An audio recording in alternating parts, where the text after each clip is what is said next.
The rising cost of housing doesn't just impact the entry-level buyers and renters of the area. The senior segment continues to be challenged as home prices rise and property taxes trend upwards too. It's Friday, November 7th, 2025. I'm Kimberly Barton, broker-owner of Kinetic Realty, Maryland's boutique brokerage. This is the weekly Annapolis Real Estate Report. New construction, resale, and rental prices are all outpacing incomes.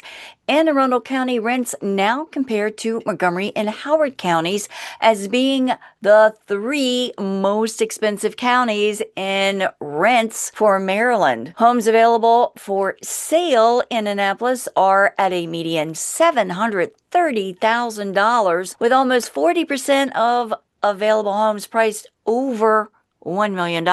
Wow. With inventory falling again this week to 222 units for sale, a 3.2% decrease in available homes for sale, selection for buyers continues to be challenging. 14 homes are coming soon at a median $682,000 list price. 31 homes went under contract in 11 days and holding at a median $630,000 list price. 38 homes sold for 98.1% list to sold ratio in 14 days with a median sales price of $622,500. 21 homes sold in zip code 21401 at a median $660,000 sales price in 14 days. 12 homes sold in zip code 21403 at a median sold price of $685,000 in 17 days. 5 homes sold in zip code 21409 at a median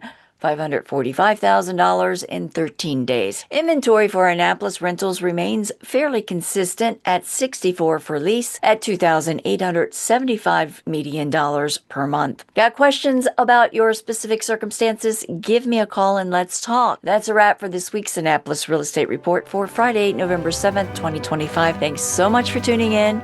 Enjoy your weekend. I'll see you next week. Take care.